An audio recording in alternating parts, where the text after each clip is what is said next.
In this channel's lifetime, we've covered a lot of all-time topics for the Overwatch League franchises. We've talked about the best and most iconic players of all time, amongst others. But what if we flip the script? What if we put emphasis on the names that nobody bats an eye at? Who is the most irrelevant name to put on a jersey for every single team? Well, that's what we're here to answer today. In order to decide such a thing, I went through every team's complete history and picked out names that either rarely saw the stage at all, never saw the stage to begin with, or people you just don't remember in general even if they did play. Here's the most forgotten Overwatch League player for every franchise as of 2023. Let's begin with the teams out west, more specifically the 2022 champion, Dallas Fuel. Given how good Dallas have been these last 2 years, you actually have to go back quite some time to find an answer, and after heavy consideration, I went with Chip Zion. I almost went with RCK, but at least he made some headlines in one of the league's only trades. Chips, on the other hand, kinda just fell off a cliff after about 20 games. And that's saying something, because he was once a champion on that famous Envious squad. He was a famous flex support and a Swedish legend, but once he joined the league, he seemingly vanished. Not only did his play take a notable dip, but his team absolutely sucked. He played a fair amount at the beginning, but once Dallas struggled and became mentally boomed, they traded for Unko and then his services basically completely stopped. And the craziest part about it, aside from him never seeing the stage again, is that we literally never heard from him basically from that point onward. After the 2018 World Cup ended, he went radio silent and completely left his career behind, not even answering DMs from former teammates. Chip Zion is generally well accomplished and he's far from the worst player to wear a Dallas uniform, but he's definitely a shout for their most forgotten about player for his unmemorable time as part of this franchise. His career literally went to die here, and his irrelevance only increases by the day as we wonder what the heck actually happened to him. Enough about the Fuel. Next is the finals runner-ups, the San Francisco Shock. Given their success over the last 4 years, it only feels right to pick someone from the inaugural season. Sure, maybe you could say Tayo and his awful tenure there, but at least people remember him because of all the memes and wondering why the heck he even got picked up to begin with. I'd rather go with somebody that we practically never associate with the Shock. I'm talking about IDDQD. A lot of us recognize him as a streamer and a really talented FPS player, but what not everybody remembers is that he once played DPS for the San Francisco Shock. He was there, just never talked about. He was never really good enough to play ahead of any of those other talented Shock DPS throughout the year. Like, there's no way he's gonna play over Baby Bay, Dante, Sinatra, Architect, etc. It just wasn't worth it. In spite of his amazing talents, IDDQD played a single map against the lowly Dragons in his Overwatch League career. Now, to his credit, he played well in that specific instance, but given how little he played compared to the other filler players of 2018, he just seems like he's the most forgettable regardless of his stature. Some of the OG fans out there may not even remember him being a part of that team at all. He truly is the anomaly of the San Francisco Shock when you look at their history. LA Gladiators, Panker. Now, the former main tank technically was a two-way player who was never going to see any significant playtime to begin with because they were a big fan of Roar back then, but he still was a part of the roster at some point regardless, and I'm willing to bet that even some of the most die-hard Gladiators fans out there probably forgot about him. He was a relatively hyped-up main tank prospect on the Gladiators Academy team, but he was just never going to get any playtime since he was so raw. He was there through all of what was the 2019 campaign, and never got to be played or heard from ever again after that, and that was basically the end. I'm willing to bet that some of you watching this video didn't even know the Glads had another main tank in 2019. That is how little this guy was mentioned. It's honestly crazy. Oh, and if you don't count him since he never really played, then I think that Ripa is also a pretty good shout here since he was behind the shadow of Shaz and Big Goose almost always. Houston Outlaws, Mendo. Oh boy, I'm sure some of the OG Houston fans watching this are clenching their fist over this one. I probably unlocked a memory you never wanted to remember ever again. Mendo is largely not remembered for the simple fact that he never played. He was supposed to be one of the main DPS of Houston's game plan as their original Tracer player, but as the season got underway, Mendo chose not to play. He sat on the bench and did his own thing rather than helping his team, and that really sucked, because without a real Tracer player, Houston struggled after Stage 1. They really could have used his help back then, and he's going to go down as a very interesting what-if. We all remember Jake, Linkser, and even Clockwork to a certain extent, but I'm sure that most of you probably forgot that Mendo even existed outside of the streaming world. And I'm also going to give you an honorable mention here. I think that Arhan is also worth a shout as the OG Korean player of Houston. This guy was a 2016 World Cup gold medalist who didn't do squat for the Outlaws. But given that he actually played, I thought that Mendo was a better choice. Atlanta Reign, Enlier. The Russian DPS player had promise for the upcoming expansion franchise in 2019. He could have been a possible rotational piece, but he was pretty much never ever played. He got to play some maps here and there to at least establish some relevance, but the problem was who was around him. Literally every other DPS player on that roster overshadowed him, as well as people like Dogman with a bigger personality. You had Erster, who was a star flex DPS, Baby Bay, who was well established in the scene already, and Defran needs no explanation. Promising or not, his destiny was to live in the shadows with that kind of competition and big-time names around him. There were too many other people to pay attention to, so he never got a chance in the spotlight. He never got played, and when he got released, I'm sure that most people didn't even bat an eye. Even Saucy and Sharp at least left some kind of impact behind through memes or fan hype. Enlier, to his fault or not, didn't really have any of that. London Spitfire, Fuse. Oh yeah, this one we gotta dig deep for, because the fact of the matter is, a lot of London's players throughout their history had some kind of use. But Fuse is largely an exception. He got signed as a name that people knew about, he was pretty decent on Fusion University, who was a popular team at the time, but when he joined that 2020 London squad, he pretty much never played. In 2 seasons on London, he played about 3 hours, and I don't think anybody remembers those hours in the slightest. He got completely overshadowed by an unknown prospect at the time in Sanguinar, and that was pretty much the end of his career right then.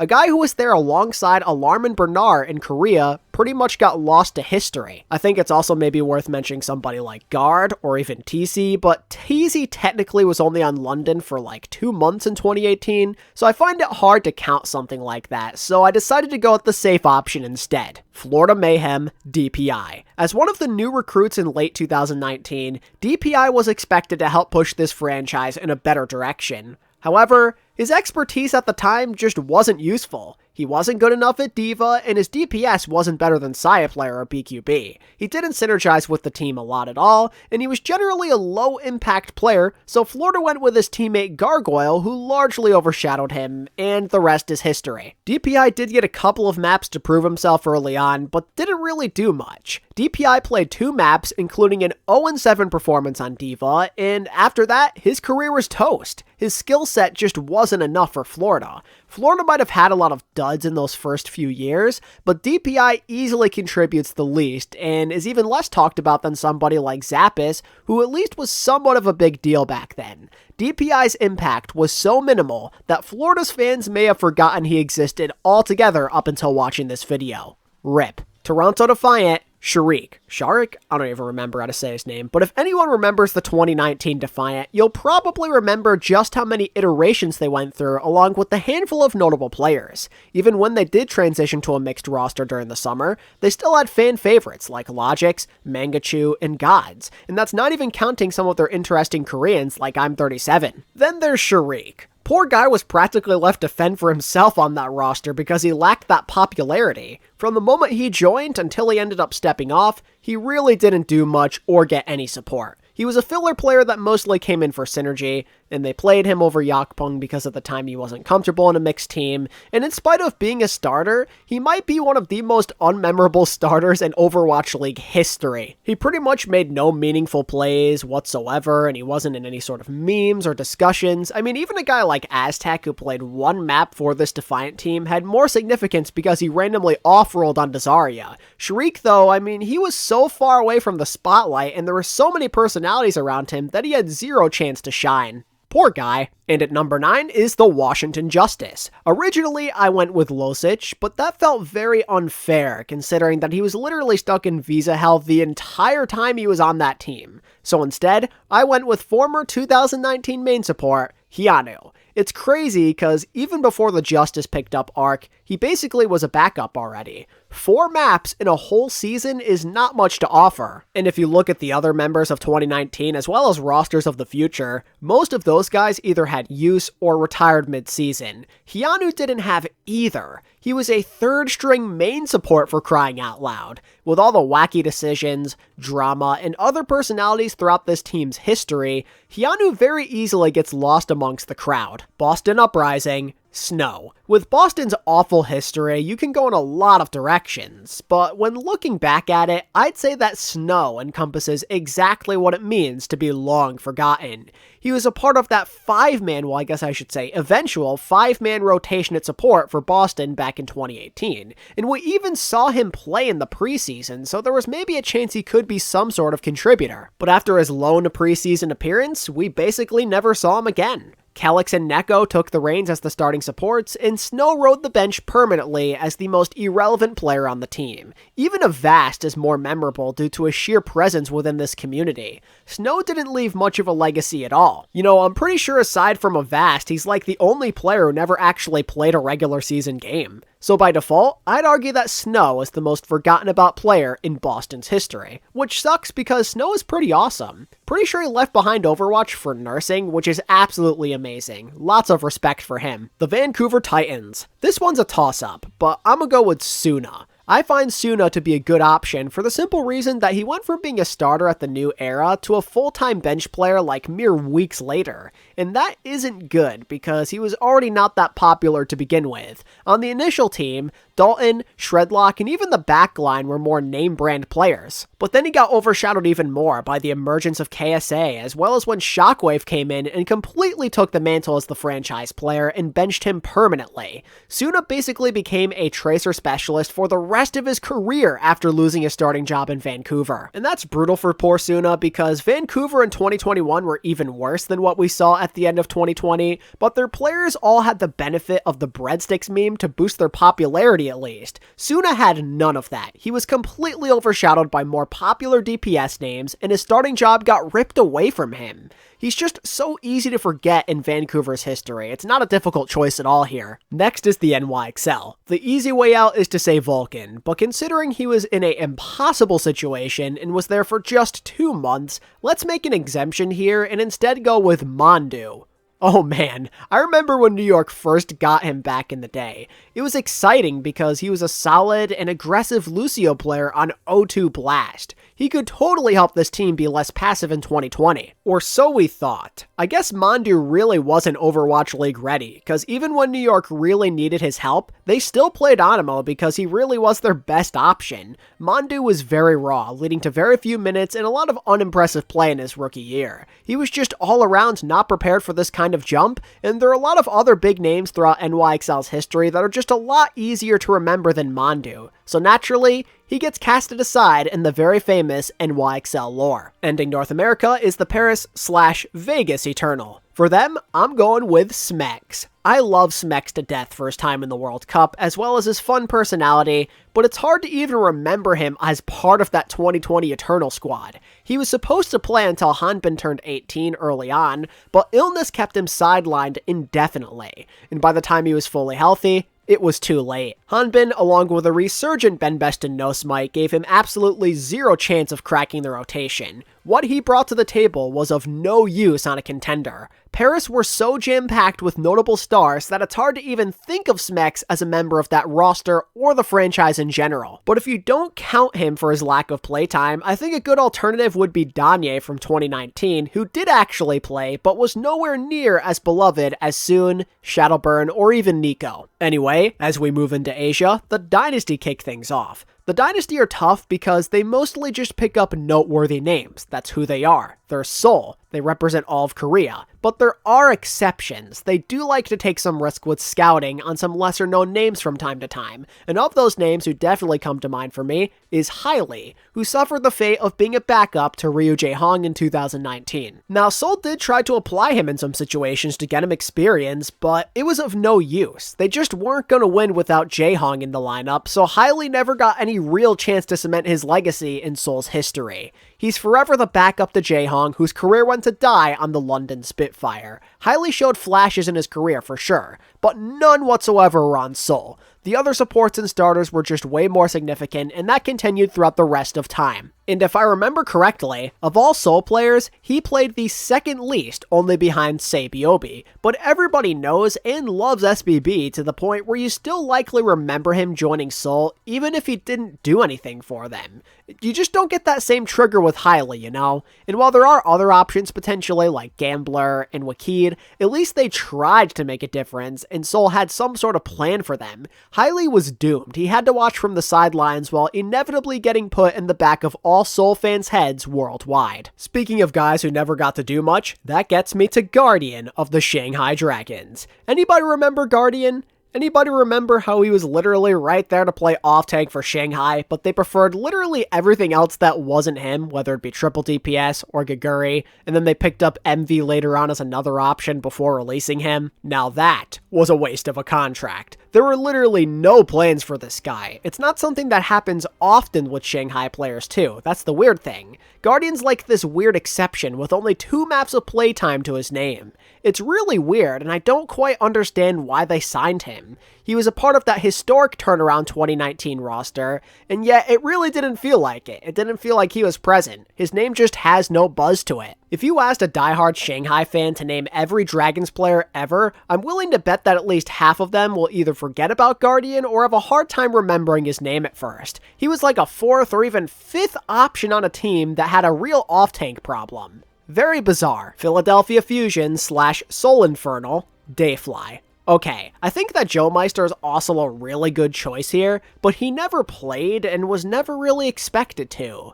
Dayfly, on the other hand, did play sometimes, and yet I still can barely remember any moments involving him. He's just not the name you associate with that magical team. Carpe, EQO, Shadowburn, the Tanks, Boombox, Neptuno, and even Joe Meister, while you don't really remember him playing, at least he left some sort of legacy with that meme of him going to Harrisburg University as their coach. A lot of people remember that. But then you have Dayfly. What did he even accomplish? He played some Zen, some Moira, Mercy, Hog Bastion, and yet it's hard to remember any of it.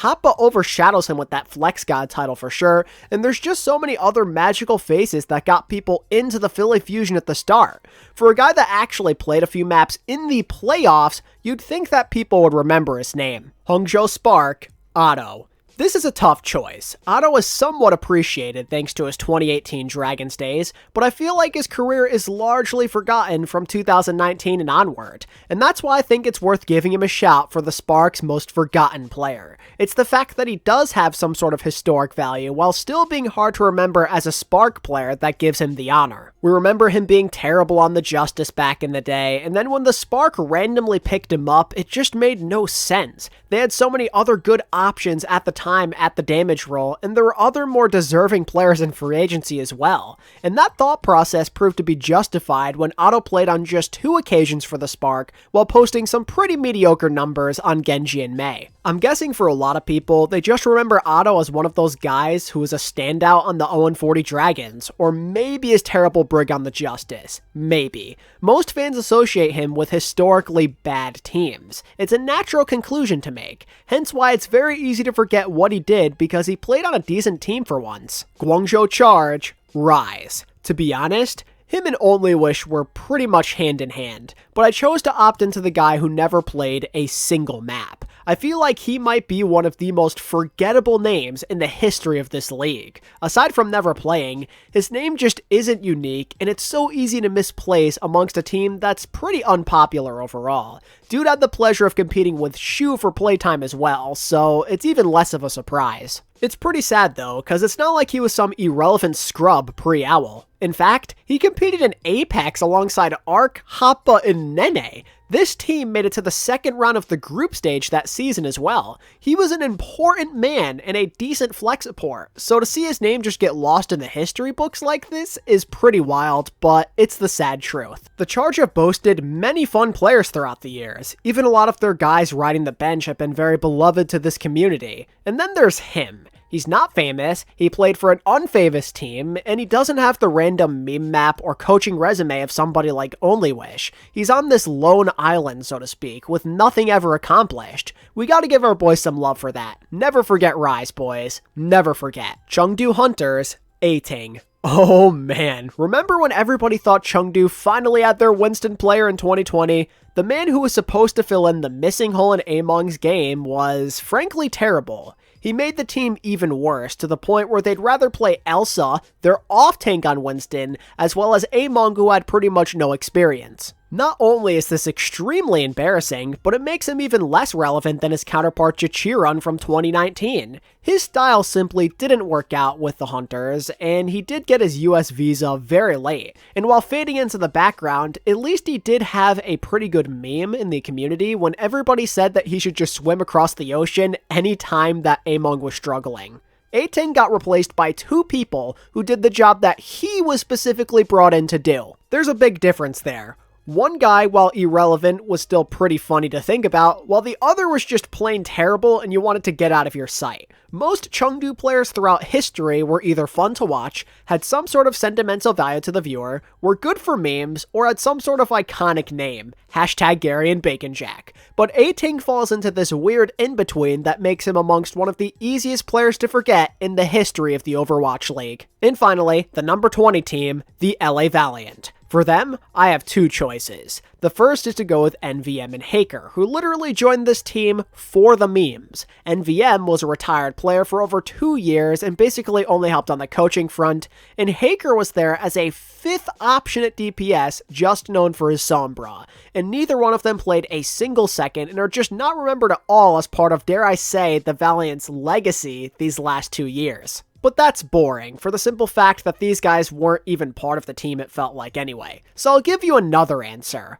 Let's go with Grim Reality. As a former Immortals boy, I loved Grim to death. He had freakishly good hit scan mechanics and was part of the reason that Immortals won contenders shortly before OWL. But with the Valiant acquiring a legend like Soon, there was never going to be a reason to play Grim. It's heartbreaking, man. Grim was a champion and a member of one of the best North American Overwatch teams, but nobody is ever going to remember that. Grim only got a brief spotlight on the Valiant in the preseason, and then he met the end of his journey as a pro shortly after. Alternatively, you could also go with like Finzi or Numlock tier 2, but given they actually found homes later on in their careers, Grim just seems like a more suitable option. Grim was genuinely a solid and notable North American player before the Overwatch League started, so it's just crazy to me to see his name get lost to the sands of time so easily like this. But anyway, that's all 20 teams. What do you think? Did you learn something new today? And did you maybe remember somebody that you forgot about before?